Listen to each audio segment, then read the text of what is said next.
रात मुकम्मल तौर पर शहर पर उतर चुकी थी, मगर इस बार खामोशी नहीं थी। ये शोर अजीब था, जैसे हर आवाज़ के पीछे कोई छुपा हो। मैं अपना नाम बदल कर अर्जुन रख चुका था। मैं मंदिर की सीढ़ियों पर बैठे बैठे पहली बार अपने अंदर एक सवाल महसूस किया, क्या हमने गलत जगह पनाह ली है? हवा में हल्की सी एक खुशबू थी, अगरबत्तियों की, मगर दिल में बेचैनी बढ़ रही थी। पीछे से एक आवाज़ आई, तुम यहाँ नए हो? मैंने सर उठाया। एक बूढ़ा पंडित खड़ा था, आंखें गहरी जैसे दुनियादारी बहुत कुछ देख चुका हो। जी, मैंने मुख्तसर जवाब दिया। वो चंद लम्हे मुझे देखता रहा, फिर बोला, पनाह चाहिए। मैं खामोश हो गया। ये पहला मौका था कि मुझे किसी ने खुद से ऑफ़र की थी। मुफ्त में कुछ नहीं मिलता यहाँ, इसने आहिस्ता से कहा। मैंने इसकी आंखों में देखते हुए कहा, कीमत क्या है? वो हल्के से मुस्कुराया, कहने लगा, वक्त आने पर बताऊंगा। सारा, जिसका नाम अब बदल कर अंजलि हो चुका था, बस स्टॉप के बेंच पर बैठी थी। आंखें सड़क पर टिकी हुई थी, मगर दिमाग कहीं और। हॉस्टल चाहिए? एक लड़की आकर इसके पास बैठी और कहने लगी। सहारा ने जल्दी से जवाब दिया, हाँ, मेरे पास जगह है, सस्ती भी। सारा के दिल में एक उम्मीद सी जागी। कहाँ? लड़की ने एक एड्रेस लिखा और आहिस्ता से कहा, बस एक बार याद रखना, सवाल ज़्यादा मत करना। अंजलि का दिल एक लम्हे के लिए रुका, मगर इसने पर्ची ले ली। हमजा का नाम रोहित हो चुका था। चाय के होटल पर वो अब भी कोने में बैठा हुआ था। काम चाहिए? चाय वाला इसके पास आते हुए बोला। रोहित ने चौंक कर देखा। कैसा काम? डिलीवरी का। पैसे कितने? चाय वाले ने जवाब दिया, तुम रह भी सको और खा भी सको। रोहित यानी हमजा ने एक लम्हे के लिए सोचा और फिर हाँ कर दिया। अली, जिसने अपना नाम बदल कर कबीर रख लिया था, सड़क किनारे खड़ा था, अभी भी कोई ना कोई रास्ता ढूंढ रहा था। एक आवाज़ आई, रहने की जगह चाहिए? उसने चौंक कर देखा तो एक आदमी उसके पास आया, कपड़े साफ मगर नज़रें खतरनाक। कबीर ने फ़ौरन अंदाज़ा लगा लिया, ये सीधा आदमी नहीं है। उसने सवाल किया, कहाँ? उसने फ़ौरन जवाब दिया, जहाँ सवाल नहीं पूछा जाता। कबीर यानी कि अली खामोश हो गया। कबीर ने फिर आहिस्ता से कहा, चलें। रात के तकरीबन 11 बजे थे। चारों अलग अलग रास्ते पर थे, मगर सब एक ही जगह जा रहे थे। एक पुरानी इमारत, बाहर से खस्ता मगर अंदर से रोशनी। अर्जुन अंदर दाखिल हुआ। वो अचानक रुक गया। सामने अंजलि बैठी थी, उसी के साथ रोहित भी और कबीर, फिर कबीर। चारों की नज़रें मिली। तुम भी? इनके दिमाग में एक सवाल आया, यह इत्तेफाक नहीं है, यह कुछ और है। दरवाज़ा बंद हुआ। ऊपर से कदमों की आवाज़ें आई, आहिस्ता आहिस्ता बढ़ रही थी। एक आवाज़ आई, वेलकम। हम तीनों ने ऊपर की तरफ देखा। साया रोशनी में आया। वही फराज, मगर अब वो फराज नहीं लग रहा था। उसकी आंखों में मौत की सी सर्दी थी। वो मुस्कुराया। विक्रम? अर्जुन ने आगे बढ़कर कहा, ये सब तुमने अरेंज किया है क्या? विक्रम ने तालियां बजाई। स्मार्ट। तुम सब अलग अलग स्ट्रगल कर रहे थे, मगर तुम्हें एक जगह लाना ज़रूरी था। कबीर ने दांत पीछे। क्यों? विक्रम करीब आया। क्योंकि अब तुम सिर्फ 4 नहीं हो, अब ये गेम बढ़ चुका है। विक्रम ने हाथ उठाया। ऊपर से 3 लोग नीचे आए और कहने लगा, meet your team. Aditya, Sameer और नियाल। ये तीनों अपने अपने पेशे में माहिर थे। आदित्य सर्विलेंस का माहिर था, समीर लॉजिस्टिक का और नील लोकल कनेक्शन करने का माहिर। रोहित ने हैरात से पूछा, ये सब क्या है? विक्रम ने आहिस्ता से कहा, ये इंडिया के मकामी लोग हैं और अब तुम्हारे साथ हैं। अचानक नील का फ़ोन बजा। उसने देखा और चेहरा बदल गया। प्रॉब्लम। सब इसकी तरफ देखने लगे। वो आहिस्ता से कहा, उन्होंने इस इमारत को ट्रेस कर लिया है। अर्जुन ने फ़ौरन कहा, कितना वक्त? नील ने आहिस्ता से कहा, ज़्यादा नहीं। बाहर से गाड़ियों की आवाज़ें आई। हेडलाइट्स की रोशनी खिड़कियों से अंदर आई और दरवाजे पर ज़ोरदार दस्तक हुई। बाहर से एक सख्त सी आवाज़ गूंजी, ओपन द डोर। विक्रम मुस्कुराया। फाइनली अर्जुन ने गहरा सांस लिया। ये पहला मौका था जब जब भागने का नहीं, टकराने का वक्त। दरवाजे पर दस्तक अब भी जारी थी और बाहर से ज़ोर ज़ोर से चिल्लाया जा रहा था, दरवाज़ा खोलो, ओपन द डोर। आवाज़ में हकमियत थी और ख़तरनाक भी। मैंने सबकी तरफ देखा। एक लम्हे, बस एक लम्हा काफ़ी था समझने के लिए, यहाँ रुके तो मौत हमारे मुकद्दर में लिख दी जाएगी। मैंने कहा, हमें फिर से पीछे का रास्ता लेना पड़ेगा। कबीर फ़ौरन हरकत में आया। पुरानी इमारत के छुपे हुए दरवाजे से, जो शायद सालों से इस्तेमाल नहीं हुआ था, हम एक एक कर बाहर निकल गए। ठंडी हवा लगी मगर दिल की धड़कनें गर्म थी। छतों के रास्ते, तंग गलियां, अंधेरे कोने, हम बिखर गए। यही प्लान था। अब हम शिकार नहीं, शिकार करने वाले थे। एक ऊंची इमारत की छत पर वो पहले से मौजूद था। उसकी आंखें नीचे ही सब कुछ देख रही थीं। स्प्रेट आउट, उसने वहाँ की में कहा। साया का पहला सिरा नजर आ चुका था। रोहित, नील एक छोटे से साइबर कैफे में पहुंच चुके थे। कंप्यूटर की स्क्रीन पर डेटा भर रहे थे। ये लोग आम लोग नहीं हैं, नील ने कहा। ये पूरा नेटवर्क है। रोहित ने तेजी से टाइप किया। Encrypted channel, fake IDs, rotating location.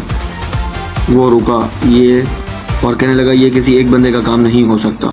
Kabir और समीर बाजार के अंदर लोगों के बीच में घुल मिल गए थे। कबीर एक बंदे के पास रुका। ये निशान देखा है कभी? इसने एक छोटा सा सैंपल दिखाया। बंदा फ़ौरन घबरा गया, कहने लगा, ये मत पूछो। कबीर ने कहा, क्यों? जो पूछता हूँ वो जिंदा नहीं रहता। कबीर ने समीर की तरफ देखा और कहने लगा, हम सही जगह पहुँच गए हैं। अंजलि और आदित्य एक पुरानी बिल्डिंग की छत पर खड़े थे और दूरबीन से नीचे देख रहे थे। वो अंजलि ने इशारा किया, वो देखो। नीचे एक और वैन खड़ी थी। लोग आ जा रहे थे मगर सबके हाथ में एक ही निशान था, साए का निशान। सबकी आवाज़ एक साथ वॉकी में आई। ये एक नेटवर्क है, हर जगह पहले हुए। और रोहित की भी आवाज़ आई। कोई एक मरकज़ी पॉइंट है? विक्रम ने आहिस्ता से कहा, फाइंड इट। सब कुछ मिल गया और फिर एक लोकेशन सामने आई। शहर के बीच एक आम सी इमारत, मगर अंदर साए का दिल धड़क रहा था। अर्जुन इस इमारत के सामने खड़ा था। ऊपर देखा। खिड़की में एक लम्हे के लिए हरकत हुई, जैसे कोई देख रहा हो। वाकई में विक्रम की आवाज़ आई, टारगेट कन्फर्म। अर्जुन ने आहिस्ता से कहा, कन्फर्म। खामोशी छा गई और फिर एक नई आवाज़ आई, अनजानी, सर्द, और कहने लगा, तुम लोग देर से आए हो। अर्जुन के दिल एक लम्हे को रुक गया। खिड़की के पीछे वही साया था। एक धुंधला सा अक्स नज़र आ रहा था। वो हमें पहले से देख रहा था। इमारत के बाहर खामोशी थी, मगर ये वो खामोशी नहीं थी जो सुकून देती है। ये वो थी जो तूफ़ान से पहले आती है। मैंने एक नज़र ऊपर डाली। वही खिड़की, वही साया। मैंने आहिस्ता से कहा, पोजीशंस। विक्रम स्नैपर सामने वाली इमारत की छत पर। आदित्य बाई वाली तरफ कमरे के अंदर मूवमेंट पर नज़र रख रहा था। समीर ने पिछला रास्ता ब्लॉक किया हुआ था। नील लोकल सिग्नल मॉनिटर कर रहा था। कबीर मेन एंट्री के करीब था। रोहित जैमर का काम कर रहा था, कम्युनिकेशन को बंद करने का। अंजलि ऊपर वाली फ्लोर से डायरेक्ट एंट्री करने वाली थी और अर्जुन यानी मैं लीड कर रहा था। दरवाज़ा आहिस्ता से खुला। अंदर अंधेरा था मगर खाली नहीं। हर कदम गूंज रहा था। मैंने वाकई में कहा, स्टे शार्प। दिल की धड़कनें अब सुनाई दे रही थी। वो सीढ़ियाँ चढ़ रहा था, हर कदम नाप तोल कर। अचानक एक दरवाज़ा आहिस्ता से खुला। अंदर एक कमरा और दीवार पर सैकड़ों तस्वीरें। हमारी थी वो तस्वीरें। अर्जुन की आवाज़ मेरे कानों में आई, वो हमें काफ़ी अरसे से देख रहा है। मैं रुक गया। ये अब शिकार नहीं था, ये एक जंग थी। ऊपर वाले हाल में हम सब जमा हुए। दरमियान में एक कुर्सी और उस पर बैठा वही साया। चेहरे पर अब भी मार्क्स था मगर मुस्कुराहट अब भी साफ नज़र आ रही थी। आखिरकार तुम लोग यहाँ तक पहुँच ही गए। कबीर ने गुस्से से कहा, खेल ख़त्म हो गया। साया आसा, नहीं, असली खेल अब शुरू होगा। अचानक साया ने हाथ उठाया और इमारत के बाहर से आवाज़ें आने लगी, गाड़ियों की, लोगों की। नील चीखा, अर्जुन ये अकेला नहीं है, पूरा नेटवर्क इसके साथ है और वो बाहर आ चुके हैं। एक लम्हे के लिए सब कुछ खतरनाक हो गया। अर्जुन ने फौरन कहा, विक्रम रेडी रहो। विक्रम की आवाज़ आई, shot clear, I am waiting. Arjun ने साई की आंखें में देखा, वो अब भी मुस्कुरा रहा था। तुम समझते हो मुझे मारकर सब खत्म हो जाएगा? कमरे में थोड़ी देर के लिए खामोशी छा गई। अर्जुन ने आहिस्ते से कहा, नहीं, मगर ये शुरुआत होगी। अर्जुन ने एक कदम पीछे हटाया और आहिस्ता से बोला, नाउ, एक लम्हा, बस एक लम्हा। और गोली चली, सीधा साये के सर में लगी और वो कुर्सी से नीचे गिर गया और हिलना बंद हो गया। खामोशी छा गई, बाहर की आवाज़ें रुक गई, जैसे नेटवर्क का दिल रुक गया हो। कबीर ने गहरी सांस ली, ख़त्म। मगर रोहित की आवाज़ आई, नहीं, प्रॉब्लम। नील ने स्क्रीन कर ऊपर देखा और इसका चेहरा सफ़ेद हो गया। अर्जुन, हमने गलत दरवाज़ा खोल दिया। स्क्रीन पर एक नाम चमक रहा था, raw, Indian intelligence agency raw का, और अब वो हमारे पीछे हैं।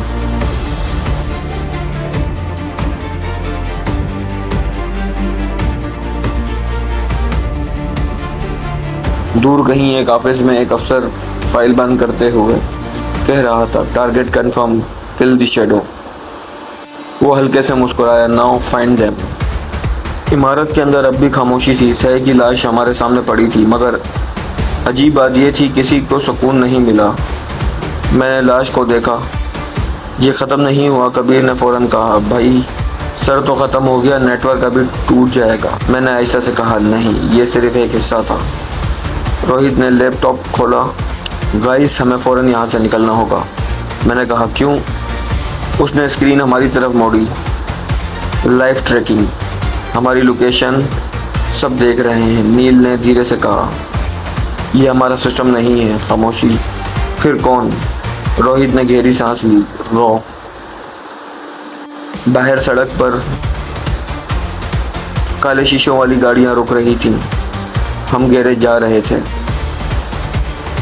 छत पर उसकी आंख पर स्कोप था, मगर इस बार वो शॉट नहीं कर रहा था। ये लोग डिफरेंट है, इसने आहिस्ता से कहा। इमारत के अंदर अचानक लाइट्स बंद हो गईं, अंधेरा, और फिर एक आवाज़, ड्रॉप योर वेपन्स। ये आवाज़ पुरसुकून थी, मगर इसकी आवाज़ में हकमियत थी। ऊपर वाले फ्लोर से एक आदमी नीचे आया, सादा कपड़े, मगर चाल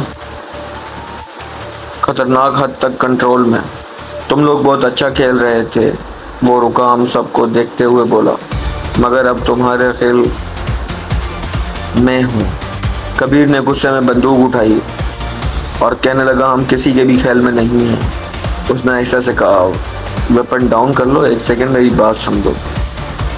और कबीर के हाथ से वेपन गिर गई। स्नाइपर, विक्रम ने फौरन कहा।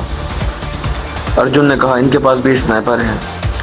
ये वो लम्हा था जहाँ या तो हम पकड़े जाते या गायब हो जाते।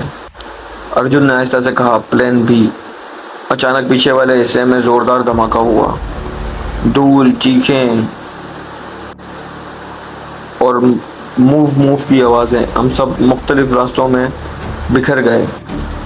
अर्जुन और अंजलि बाई गली में, कबीर और समीर पिछले रास्ते से, रोहित और नील छत के ज़रिए, विक्रम कवर फायर देते हुए।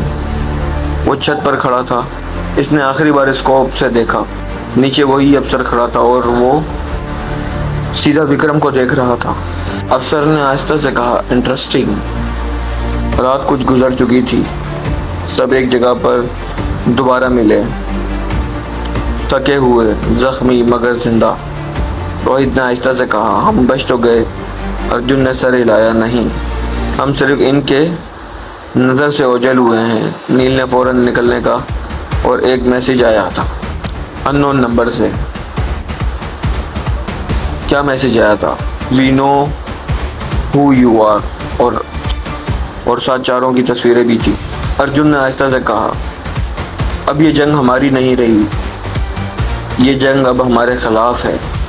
रात की पिछली पहर की खामोशी में वही पुरानी इमारत किसी मुर्दा जिस्म की तरह सख्त खड़ी थी, जहां हम आठों दोबारा इकट्ठे हुए थे। हर एक के चेहरे पर थकान के साथ एक नया खौफ भी था जो पहले कभी नहीं था। जैसे हम सबको अंदर ही अंदर यह एहसास हो चुका है जो अब कुछ शुरू होगा वो हमारी ताकत से बढ़कर है। अर्जुन ने दीवार से टेक लगाकर आहिस्ता से सांस लेते हुए कहा, सबको देखा, किसी ने कुछ नहीं कहा, मगर सब जानते थे कि खामोशी ही सब कुछ बता रही है। नील के हाथ में अब भी फ़ोन था जिसकी स्क्रीन मध्यम रोशनी दे रही थी और उस पर वही मैसेज जगमगा रहा था, we know who you are. Rohit ने आगे बढ़कर दोबारा फ़ोन लिया और चेक किया, जैसे उम्मीद हो कि शायद ये कोई गलती हो, मगर डायल करेक्ट था। लोकेशन और पुरानी तस्वीरें, हत्ता कि वो लम्हा भी जिन्हें वो खुद भूल चुके थे।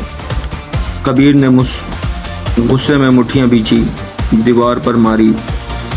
वो बोला कि ये नामुमकिन है, कोई हमें इतनी गहराई से नहीं जान सकता। मगर विक्रम, जो अब तक खामोश था, इसने सर उठाया और पहली बार इसकी आवाज़ में हल्की सी संजीदगी थी। ख़तरा अभी भी महसूस हुआ है। इसने कहा, यह आम टारगेट नहीं है, ये किसी ऐसे सिस्टम का काम है जो ना सिर्फ देखता है बल्कि इंतज़ार भी करता है। अंजलि ने धीरे से पूछा कि फिर हम यहाँ क्यों हैं? अगर वो हमें जानते हैं तो हमें अभी तक पकड़ा क्यों नहीं? इस सवाल पर चंद लम्हों के लिए सब रुक गया, जैसे हर एक के जहन में यही सवाल पहले से घूम रहा हो। अर्जुन ने आहिस्ता से जवाब दी, शायद वो हमें पकड़ना नहीं चाहते, शायद वो हमें इस्तेमाल करना चाहते हों। इस बात ने कमरे की हवा को मज़ीद भारी कर दी। समीर ने फ़ौरन कहा, इसका मतलब है कि हमारे अंदर कोई कमज़ोरी है या कोई ऐसा रास्ता जिससे वो हमें कंट्रोल कर सकते हैं। रोहित ने फ़ौरन सिस्टम खोला और नेटवर्क स्कैन करना शुरू कर दिया, मगर चंद सेकंड बाद ही इसका चेहरा बदल गया। इसने कहा, कोई हमारे सिस्टम के अंदर है, कोई हमें अंदर से देख रहा है। नील ने फ़ौरन कनेक्शन काटने की कोशिश की, मगर तब तक देर हो गई थी। स्क्रीन खुद ब खुद बदल गई और एक नई विंडो खुली और इसमें एक वीडियो चलने लगी। वीडियो में वही अफसर था जो इमारत में नज़र आया था। वो खामोशी से कुर्सी पर बैठा हुआ था, जैसे इसे किसी जल्दी की ज़रूरत ही नहीं। इसने कैमरे की तरफ देखा और हल्के से मुस्कुराया। इसकी आंखों में एक अजीब सा एतमाद था, जैसे वो पहले ही जीत चुका हो। इसने कहा कि तुम लोग अच्छे हो, बहुत अच्छे, मगर तुम्हारी सबसे बड़ी गलती ये है कि तुम समझते हो तुम अंदर हो, जबकि हकीकत ये है कि तुम हर उस जगह हो जहां तुम चाहते हो, इसी लम्हे में हुआ करते हो। कबीर ने गुस्से में स्क्रीन पर कुछ अलाव जैसे हमें फेंकने की कोशिश की, मगर अर्जुन ने उसे रोक दिया, क्योंकि वो जानता था कि ये सिर्फ एक वीडियो नहीं बल्कि एक पैगाम है। अफसर ने बात जारी रखते हुए कहा, साया सिर्फ एक दरवाज़ा था और तुमने वो दरवाज़ा खुद खोला। अब तुम एक ऐसे खेल में दाखिल हो चुके हो जहाँ ना उसूल तुम्हारा है ना अंजाम। इसने रुकते हुए कहा, अगर तुम जिंदा रहना चाहते हो तो तुम्हें भागना नहीं होगा बल्कि खेलना होगा, और खेलने के लिए तुम्हें हमारे उसूल मानने होंगे। वीडियो अचानक बंद हो गई और कमरे में वही फिर से खामोशी छा गई, मगर अब वो पहले जैसी नहीं थी। अब इसमें एक दबा हुआ खौफ और एक नया गुस्सा शामिल था। विक्रम ने आहिस्ता से कहा, ये लोग हमें प्रोवोक कर रहे हैं ताकि हम गलती करें। अर्जुन ने सर हिलाया और बोला कि नहीं, यह हमें रास्ता दे रहे हैं, मगर अपने तरीके से। अंजलि ने पूछा, अब क्या? अर्जुन ने चंद लम्हे सोचा और फिर सीधा खड़ा हो गया। इसकी आंखों में अब थकन नहीं बल्कि वाज़ेह फैसला था। इसने कहा, अगर वो हमें खेल में लाना चाहते हैं तो हम खेलेंगे, मगर अपने तरीके से। हम इनके पीछे नहीं जाएंगे, बल्कि इन्हें अपने पास आने पर मजबूर करेंगे। रोहित ने पूछा, कैसे? अर्जुन ने आहिस्ता से कहा, हम गायब हो जाएंगे मुकम्मल तौर पर। ना कोई सिग्नल, ना कोई ट्रेस, ना कोई हरकत। और जब वो हमें ढूंढने निकलेंगे तब हम इनका प्रिंटर पकड़ेंगे। यही इनकी कमज़ोरी है। वो कंट्रोल चाहते हैं और कंट्रोल के लिए इन्हें नज़र रखनी पड़ती है। जैसे ही वो नज़र रखेंगे हम इन्हें देख लेंगे। कमरे में एक नई तवानाई आने लगी, मगर इसके साथ साथ ख़तरा भी दुगना हो चुका था। बाहर कहीं दूर से सायरन की आवाज़ें आई और रोशनी की एक झलक खिड़की से अंदर आई, जैसे शहर खुद इससे आने वाली जंग का गवाह हो। और इसी लम्हे सबको ये एहसास हो गया कि ये सिर्फ बचने की नहीं, बल्कि ये एक ऐसी जंग बन चुकी है जहां हर कदम या तो इन्हें और ताकतवर बना देगी या मुकम्मल तौर पर ख़त्म कर देगी।